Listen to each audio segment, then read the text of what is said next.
The news hit the small town like a thunderclap.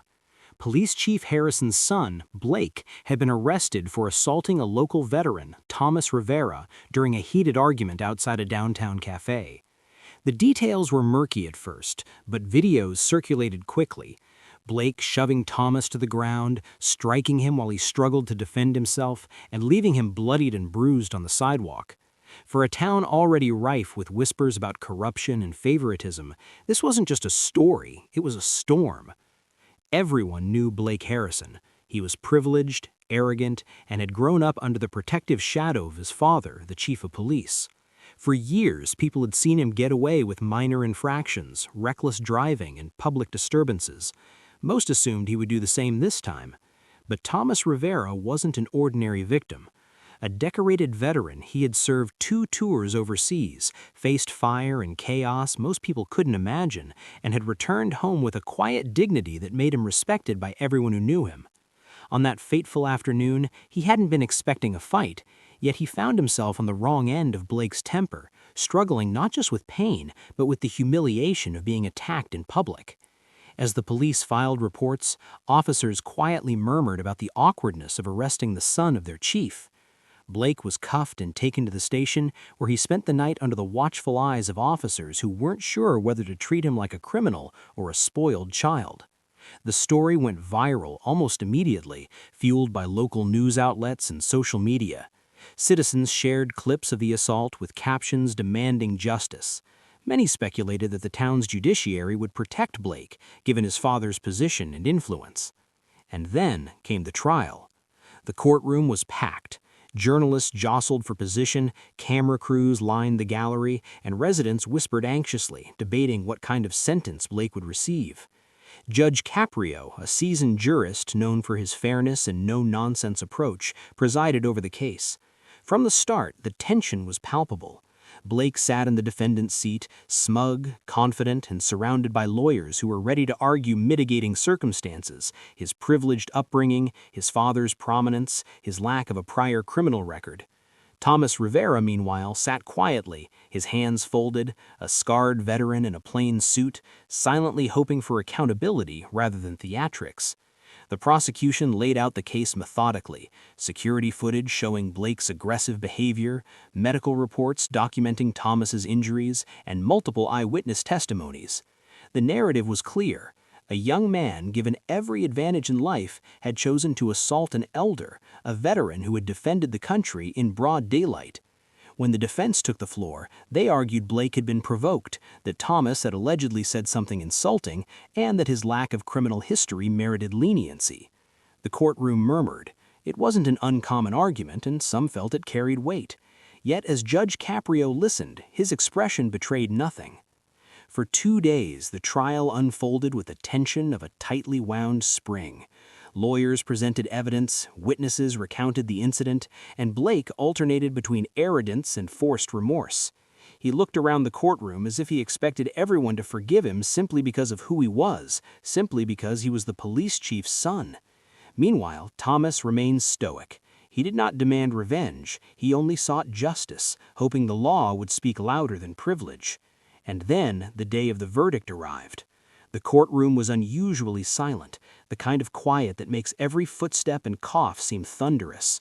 Judge Caprio began speaking, his voice calm but unwavering. He recounted the events, the assault, the vulnerability of the victim, the public nature of the crime, and the responsibility that comes with privilege.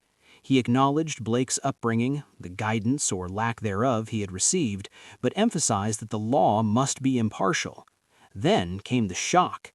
Instead of the expected probation, a suspended sentence, or even community service, Judge Caprio sentenced Blake Harrison to 2 years in a state correctional facility, citing not only the assault, but the abuse of power that came with his social standing and family connections.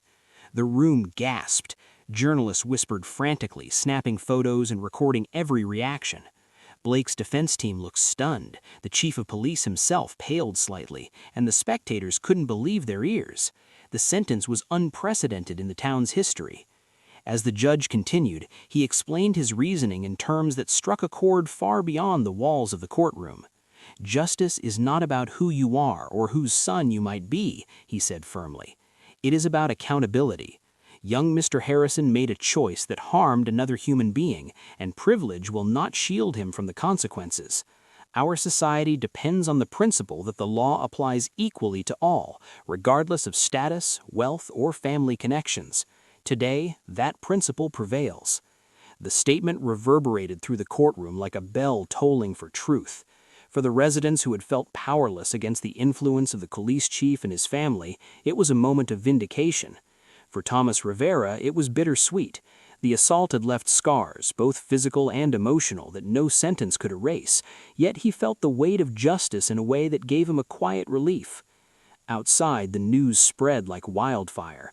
Social media exploded with reactions, some praising Judge Caprio for his courage and integrity, others criticizing the harshness of the sentence.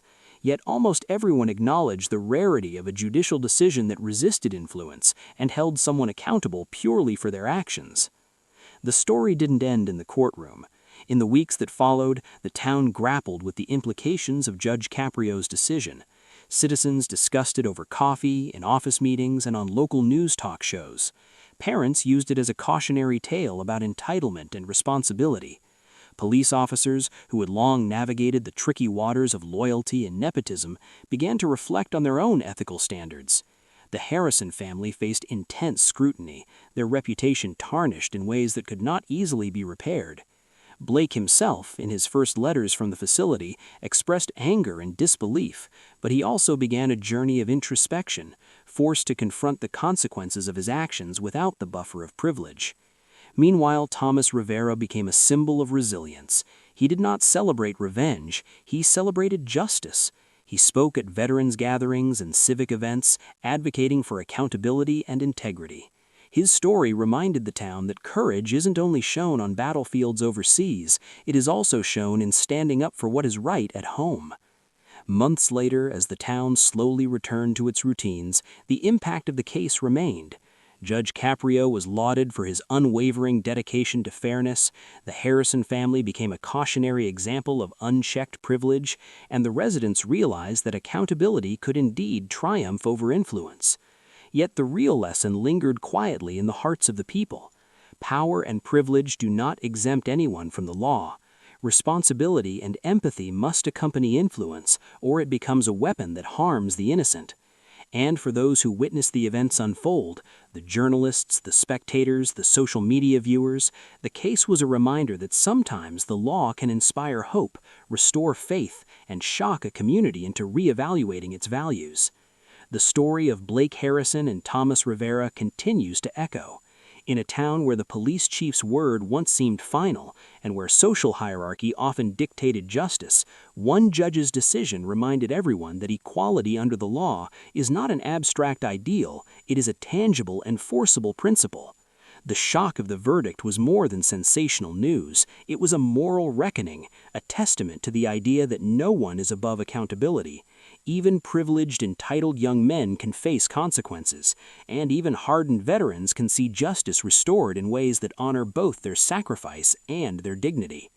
And while the incident left scars, emotional, social, and public, the town emerged, collectively, a little wiser, a little braver, and a little more committed to fairness than before. For more thrilling, emotional, and unforgettable stories, don't forget to subscribe, hit like, and share with friends who love powerful twists.